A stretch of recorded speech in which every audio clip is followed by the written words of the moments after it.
একটা বাহিনী সুলাইমান নবীকে আমার আল্লাহ দিয়েছে তা না। আল্লাহ কোরআনের ভিতরে বলেছেন ওয়াল ইনসি, মানুষদের ভিতর থেকে একটা বাহিনী দিয়েছি। 3 নম্বরে আমার আল্লাহ বলেন ওয়াত-তৈরি, পাখিদের ভিতর থেকে সুলাইমানকে বাহিনী দিয়েছি। তিনি মানুষের কথাও বোঝে, জিনদের কথাও বোঝে, পাখিদের ভাষাও বোঝে। না শুধু বোঝে তা না, পৃথিবীর সব প্রাণীদেরকে তিনি অর্ডার করে, প্রাণীরা তার কথা শুনে না চলাফেরা করে। এত বড় বাদশা হওয়ার পরেও আল্লাহ জিজ্ঞাসা করেন সুলাইমান গো, আমি জানতে চাই আপনাকে পৃথিবীতে যে আমি হায়াত দিয়েছি, পৃথিবী থেকে আপনি কি আমাকে এক মুহূর্তের জন্য ভুলে গিয়েছিলেন? না গো প্রভু, না, আমি আপনাকে ভুলি নাই, এক মুহূর্তের জন্য ভুলে নাই।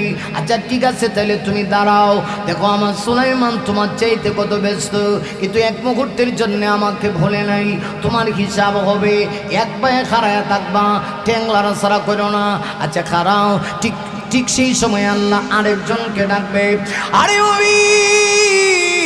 আরেকজন ব্যক্তিকে আল্লাহ ডাকবে, যে লোকটাকে আমার আল্লাহ হায়াত দিয়েছিল, সাপোজ মনে করেন 40 বছর। আল্লাহ ডেকে বলবে কি ব্যাপার, আমি যে তোমাকে 40 বছরের হায়াত দিয়েছিলাম, তুমি কি আমাকে স্মরণে রেখেছ? আর মাত্র 40 বছরের হায়াত পেয়েছি, এই 40 বছরে আমি আপনাকে স্মরণ করার টাইম পাই নাই। কেন পাও নাই?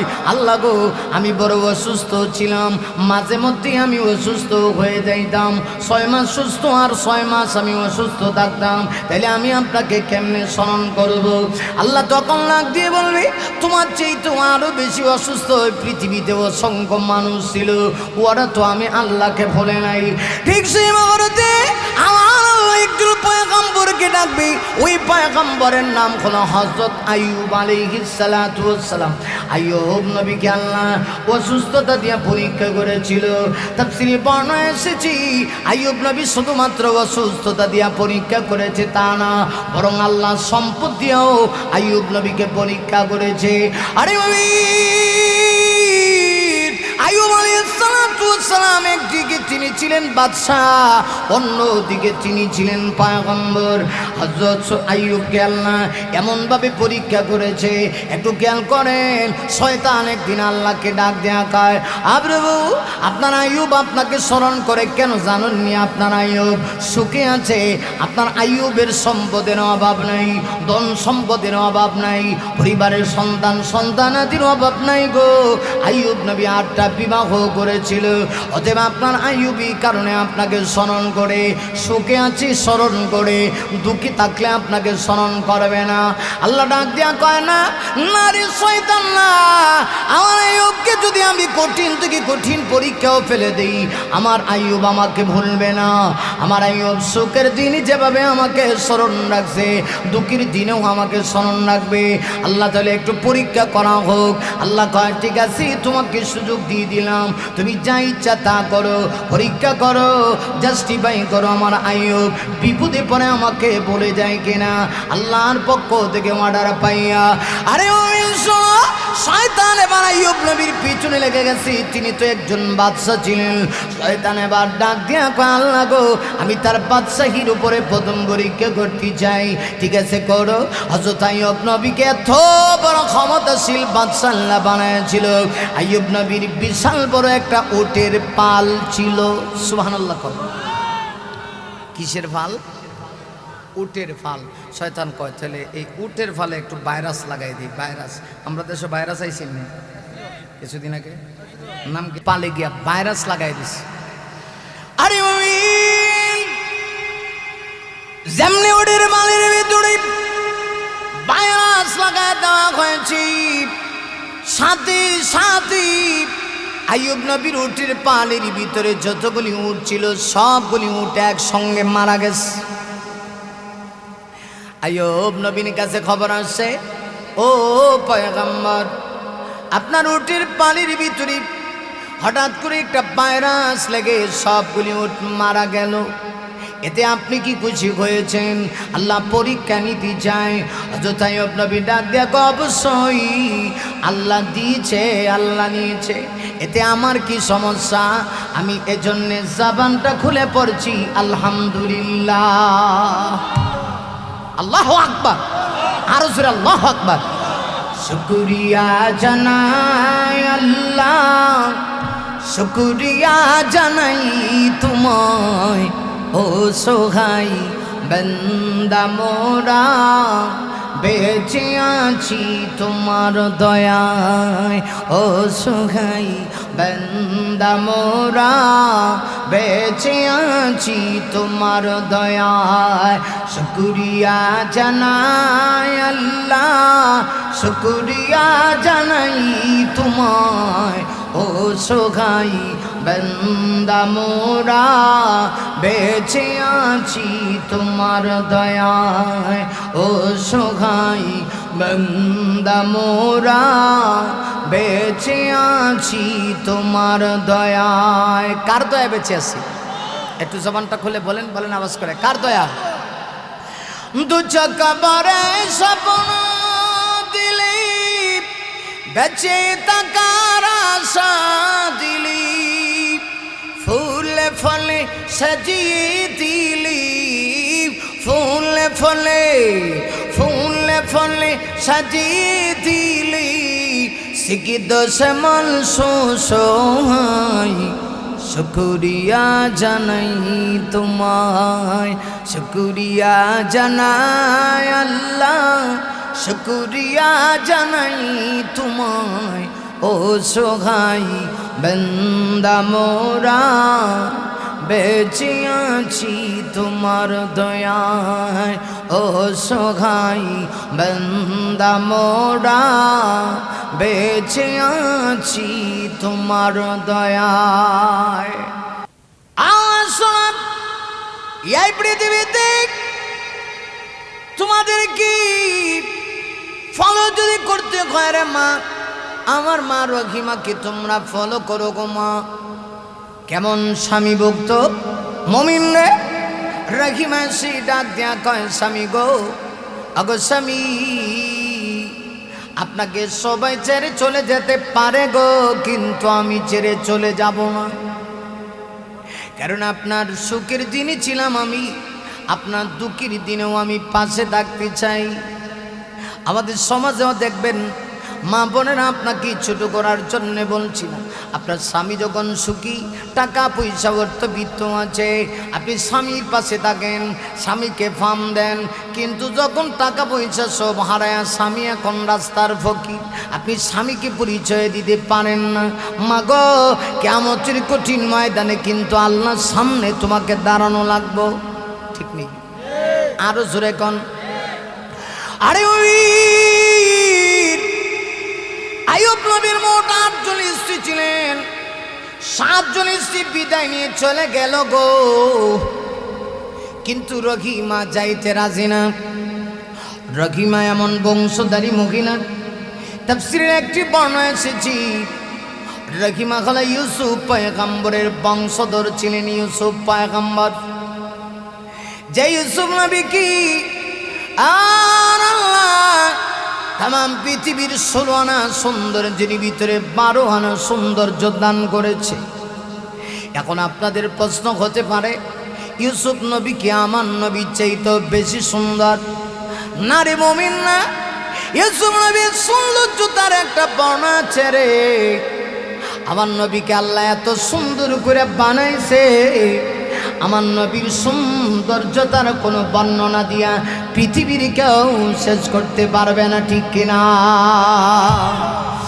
আকাশ হতে চাঁদ নেমেছি মা আমিনার কোলে, আধার রাতে উঠল যেন চাঁদের ছেঁড়াগ ঝোলি, চাঁদের ছেঁড়াগ ঝোলি, আকাশতে চাঁদ নেমেছি মা আমিনার কোলে, আধার রাতে উঠল যেন চাঁদের ছেঁড়াগ ঝোলি, চাঁদের ছেঁড়াগ ঝোলি। গুলশানে আজ বুলবুলিরা গাইছে শিরিন কালাম, तमाम जहान नबीर तोरे तमाम जहान नबीर तोरे जनाए लाखो सलाम बोलें ना जनाए लाखो सलाम आकाश होते चाँद नेमेছি মা আমিনার কোলে আদর রাতে উঠলো যেন চাঁদের ছেরগ ঝুলি চাঁদের ছেরগ ঝুলি আদর রাতে উঠলো যেন চাঁদের ছেরগ ঝুলি চাঁদেরি ছেরাগ ঝলি আল্লাহু আকবার এই পৃথিবীর সকল নবীদের সৌন্দর্যতার একটা বর্ণনা ছিল মুমিন কিন্তু আমার নবীর সৌন্দর্যতার বর্ণনা নাই শুনে রাখো একজন মানুষ পৃথিবীতে যত সুন্দর হোক এত তাড়াতাড়ি কিন্তু নিজের স্ত্রী তার স্বামীর প্রশংসা করে না তাহলে বোঝা গেল আপনি যত বড় ব্যক্তি হন না কেন এত তাড়াতাড়ি তিন জায়গায় দাম পাবেন না এর ভিতরে একটা জায়গা হলো স্ত্রীর কাছে স্বামী যত বড় ব্যক্তি হোক না কেন স্ত্রীর কাছে কিন্তু দাম নাই চেয়ারম্যান সাহেব চেয়ারম্যানগিরি বাহিরে চলে ঘরে গেলে বিলামে বইতে কথা কন না কা এটা বালা বউর সামনে গেলে বাদগিরি দেখাই বিলে তখন বালা তাহলে ভালোবাসা বেশি পাইবে ঠিক কেনা কন আমার নবী এত স্মার্ট আমার নবী রহমতের নবী রে মুমিন এত সুন্দর আমার আম্মা জান আমার ছোট আম্মা জানা আছে সিদ্দিকা বলেন পৃথিবীর মানুষরে শোনা লানা শামসুন ওয়ারিল আফাক শামসুন ওরে পৃথিবীর মানুষ শোনো পৃথিবীর সকল মানুষের একটা সূর্য আছে আর আমি আয়েশার পার্সোনাল একটা সূর্য আছে পৃথিবীর সকল মানুষের সূর্য উদয় হয় ফজরের নামাজের পরে আর আমি আয়েশার সূর্য উদয় হয় পার্সোনাল সূর্য উদয় হয় আয়েশার নামাজের পরে এর অর্থ হলো আমার মা বুঝাইতে চায় রহমতের নবী এশার নামাজ পড়ে যখন আমার হুজরায় তাশরিফ আনে আমার মা আম্মা জান বলেন আমি আমার স্বামী রহমতের নবীর চেহারার দিকে একবার তাকাই আর আকাশের দিকে তাকাই দেখি রে আমার স্বামীর চেহারার কাছে আকাশের পূর্ণিমার 4টা কোটি বার হার বানাইছে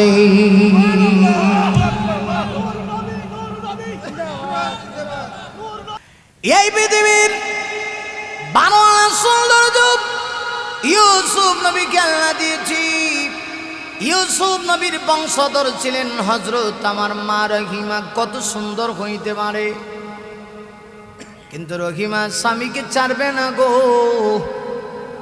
ডাক দিয়া কয় স্বামী গো আগো স্বামী পৃথিবীর সবাই আপনাকে ছেড়ে যাবে কিন্তু আমি আপনাকে ছেড়ে যাব না কেন যাইবা না রহিমা ডাক দিয়া কয় সুখের দিনে আপনার পাশে ছিলাম এখন আমি কেমনে আপনাকে দুঃখের দিনে আপনাকে রেখে চলে যাই বরং আমি কথা বলতে পারি আমার জীবন যৌবন যা আছে সব আপনার জন্যে আপনি স্বামীর জন্যে আমি রহিমা উৎসর্গ করে দিতে চাই এই অবস্থায় দেখা গেল হযরত আইয়ুব নবীর অবস্থা যত সময় যাচ্ছে তত আরো অবস্থা অবনতি আরো খারাপ হচ্ছে শেষ পর্যন্ত এলাকার লোকেরা সিদ্ধান্ত করে ফেলেছে আইয়ুব নবীকে আর এলাকায় রাখা যাবে না আরে বাবি এলাকার সব মানুষ মিলে সিদ্ধান্ত নিয়েছে গো আইয়ুব নবীকে এলাকা থেকে বের করে দিবে গহীন জঙ্গলে পাঠায় দিবে আইয়ুব নবী যেন এলাকায় থাকতে না পারে এলাকার সকল পঞ্চায়েত কমিটির সিদ্ধান্ত অনুযায়ী হযরত আইয়ুব নবীকে এলাকা থেকে ওরা বের করে দিল আইয়ুব নবী আবার বের হইয়া জঙ্গলের ভিতরে চলে গেলেন জঙ্গলে গিয়েও আইয়ুব নবী তার রবকে এত ভালোবাসে আল্লাহকে এত ভালোবাসে আইয়ুব নবী এক মুহূর্তের জন্য আল্লাহকে ভোলে না আল্লাহ কি ভুলতে পারে না? কারণ আল্লাহ তো পরীক্ষা নেয়। আল্লাহ নিজে বলেছেন وَلَنَبْلُوَنَّكُمْ بِشَيْءٍ مِّنَ الْخَوْفِ وَالْجُوعِ وَنَقْصٍ مِّنَ الْأَمْوَالِ وَالْأَنفُسِ وَالثَّمَرَاتِ وَبَشِّرِ الصَّابِرِينَ।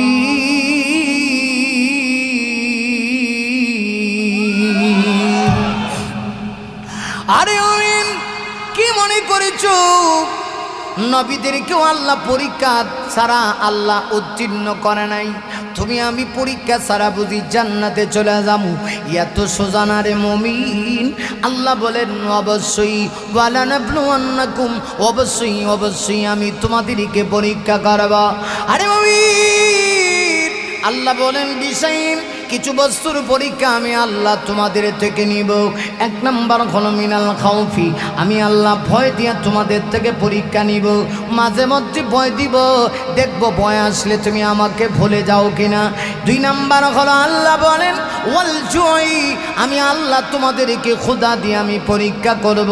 মাঝে মধ্যে পেটে খাবার থাকবে না গো, আমি দেখবো তোমরা আমাকে কতটুকু মহব্বত করো। শুধু তাই না গো, আল্লাহ রাব্বুল আলামিন বলেন ওয়ানাকসিম মিনাল আমওয়াল, মাঝে মধ্যে আমি আল্লাহ তোমার মাল নষ্ট করে দিব, সম্পদ নষ্ট করে দিব। ফল ফুট যা দিয়েছিলাম রিজিক হিসাবে ওয়াত্তামারাত, আমি আল্লাহ সব কিছু নষ্ট করে দিব। মুমিন রে, এত কিছু নষ্ট করে দেওয়ার পরে আমি আল্লাহ তোমাকে দেখবো তুমি বিপদে ধৈর্য ধারণ করো কিনা। যদি ধৈর্য ধারণ করো, আল্লাহ বলেন ওয়াবাশশিরিস সাবিরিন, তাহলে সুসংবাদ গ্রহণ করো। সবর যারা করবা তারা সুসংবাদ গ্রহণ করো। আরে মুমিন দেখো, হযরত আইয়ুব নবী এত বড় বিপদে পড়ে এলাকা ছেড়ে দিলেন, নিজের বাদশাহী চলে গেল, দেহের ভিতরে পরীক্ষা আসলো, কুষ্ঠরোগে আক্রান্ত হয়ে আইয়ুব নবী জঙ্গলে চলে গেলেন। আরে আইয়ুব নবী জঙ্গলের ভিতরে গিয়েও আল্লাহকে এক মুহূর্তের জন্য ভোলে না। প্রতিটা সেকেন্ডে প্রতিটা মুহূর্তে আইয়ুব নবী আল্লাহকে স্মরণ করে। মুমিনরে একটু খেয়াল করো, এবার আমার আল্লাহ আইয়ুব নবীকে আরো বেশি কঠিন থেকে কঠিন পরীক্ষা নিতে চায়। আইয়ুব আলাইহিস সালাতু ওয়াস সালামের স্ত্রী আইয়ুব নবীকে মারাত্মকভাবে সহযোগিতা করে। এত সহযোগিতা, একদম স্বামীর কাছে তাকে একটুকু নড়াচড়া করে না, প্রয়োজন ছাড়া কোথাও যায় না। এমনকি চেহারার ভিতরে যে কুষ্ঠরোগ স্ত্রী সেটাও মাঝে মধ্যে ভুলে যায়। নিজের জিহ্বা দিয়া স্বামীর এই দেহটা পরিষ্কার করে দেয়, পরিষ্কার করে দেয়। একটুকু দুর্গন্ধ রহিমা নাকের ভিতরে লাগে না। কতটুকু ভালোবাসে গো। ও মা, তুমি একটু খেয়াল করো, রহিমা তোমার মতো মা ছিল রহিমা। রহিমা তার স্বামীকে কত ভালোবাসে। কিছুদিন পরে একটা বিপদ হয়ে গেল। রহিমা চিন্তা করছে আমার স্বামীর সব শেষ হয়ে গেল। অর্থনৈতিকভাবে আমার স্বামী ছিল হিরো, এখন জিরো হয়ে গেছে, এখন কি করব। মাথায় ছিল চুল, ওই যুগে সুন্দরী মহিলারা চুল বিক্রি করে জীবিকা নির্বাহ করত। হযরত রহিমা তার মাথার চুলগুলি শেষ পর্যন্ত স্বামীর জন্য বিক্রি করে দিলেন। বিক্রি করে দিয়া স্বামীর চেহারা একটু হাসি ফোটানোর জন্য রহিমা যখন রওনা করেছে, আরে ঠিক সেই মুহূর্তে শয়তানে কোনো পিছারে না।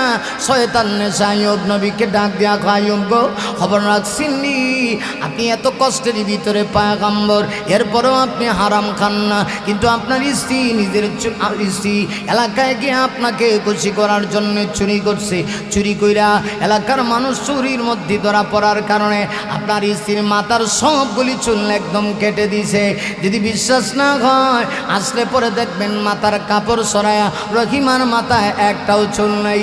হযরত আইয়ুব নবী বিশ্বাস করে ফেললেন। সত্যি এসে যখন রহিমা আসলো, মাথার কাপড় যখন সরাইলেন, আরে মুমিন খেয়াল করো, যেই মুহূর্তে মাথার কাপড় সরাইছি আইয়ুব নবী দেখে সত্যি তো রহিমার মাথায় কোনো চুল নাই। হযরত আইয়ুব নবী রাগান্বিত হয়ে ডাক দিয়া কয়, শোনো গো, আমি তোমাকে 100 বেতের আঘাত করব, 100 বেতের আঘাত করব। পয়গম্বররা সেই কথা বলে, এই কথা যদি বাস্তবায়ন না হয় এদেরকে কাফারা আদায় করতে হয়। একটু পরে জিবরিল এসে আইয়ুব নবীকে ডাক দেখো, আইয়ুব গো কি করলেন? আপনি জানেন না আপনার স্ত্রী আপনাকে কত মহব্বত করে, আপনার স্ত্রী হারাম পথে যাইতে পারে না, আপনাকে শয়তান এসে খবর দিয়েছে। এখন কি করব? একটা কাজ করেন পয়গম্বর, তো আপনার কথা যদি মুখ দিয়ে বের হয়ে যায় আদায় না করলে কাফারা দিতে হবে। একটা কাজ করেন, 100টা বেত এক জায়গায় করি আপনি হালকা করে একটা আঘাত দিয়ে দেন, তাহলেই তো আপনার কথা আদায় হয়ে যাবে।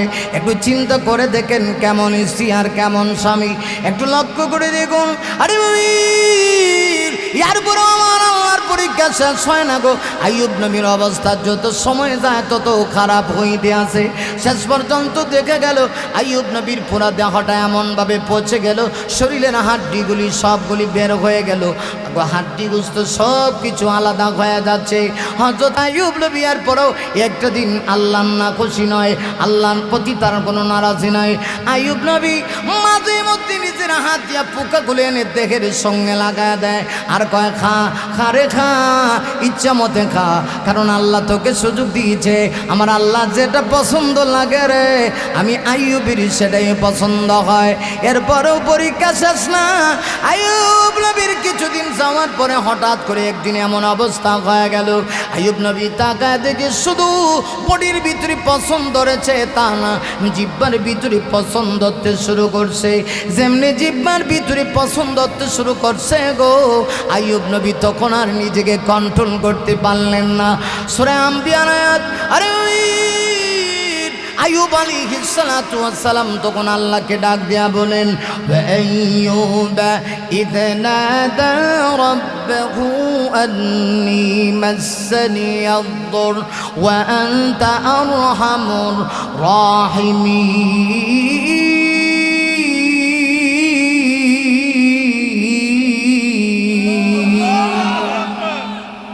আইয়ুব নবী এই অবস্থায় আল্লাহকে তিনি ডাক দিলেন, ইদনা দা রাব্বাহু, তখন তিনি ডাক দিয়া বলেন, আন্নী মাসসানি আদ-দুর। এতদিন যে তিনি অসুস্থ অসুস্থ অসুস্থ একটা বারই কথা আল্লাহকে বলে না। এখন আইয়ুব নবী ডাক দিয়া কয়, আল্লাহ গো আমি তো এমন অসুস্থ হয়ে গেলাম, তুমি ছাড়া আমাকে দয়া করার মতো কেউ নাই।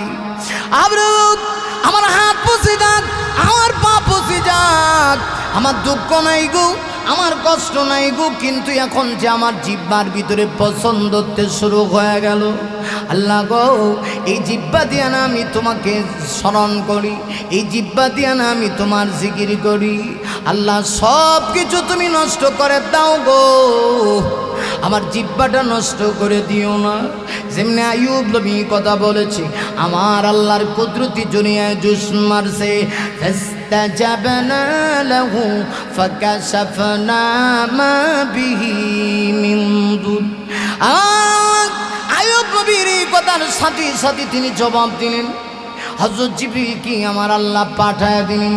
আল্লাহ কয়, জিবরিল দৌড়ায় যাও, আমার বন্ধু আমার মহব্বতী অনেক পরীক্ষা দিয়েছে, আমি আজ পরীক্ষা নিতে চাই না, আমি দেখতে চেয়েছিলাম আইয়ুব বিপদে পড়ে আমাকে স্মরণ করে কিনা। যাও রে জিবরিল, আমার আইয়ুবের কাছে বগরতি যাও, গিয়ে আইয়ুবকে বলো আইয়ুবের পায়ের নিচের যে আইয়ুবের পায়ের নিচে যে মানুষের দেখেন না পায়ের নিচে এটা কি কয়, গোড়ালি, গোড়া গোড়া বলেন আর গোড়ালি বলেন, হ্যাঁ ডাক্তার নিচে এটাকে যেটাই বলেন। হযরত জিবরিল এসে আগমন করে ডাক দেয়া কয়, যাও। আল্লাহ পাক কয়, জিবরিল আমার বন্ধু আইয়ুবকে বলো পায়ের গোড়ালি দিয়া জমিনে যেন একটু আঘাত করে। সুবহানাল্লাহ।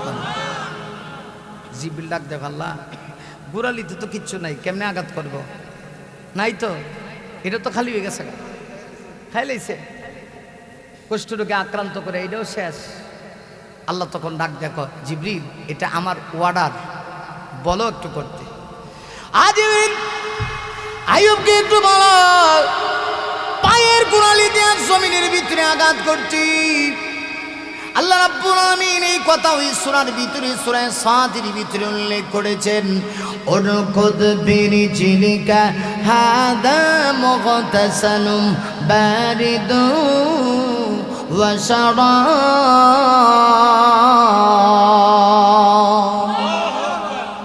জুড়ে বলি আল্লাহু আকবার।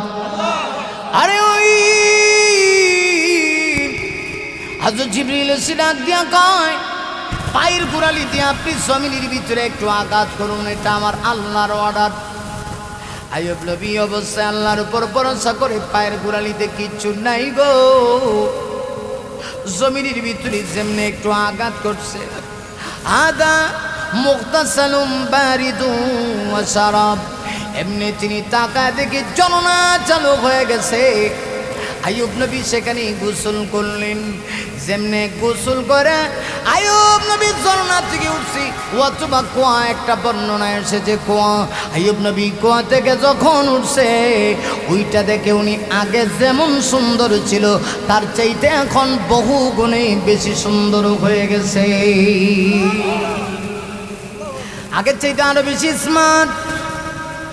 আল্লাহ পরীক্ষা করেছি, আল্লাহ পরীক্ষা করে দেখতে চাইছে আইয়ুব বিপদে পড়াও আমি আল্লাহকে ভুলে কিনা। কিন্তু লক্ষ্য করে দেখুন, আরে ওই আমাদের অবস্থা কি, সামান্য যদি একটু বিপদে পড়ে আমরা আল্লাহকে ভুলে যাই, সুখের দিনেও তো আল্লাহকে স্মরণ রাখি না।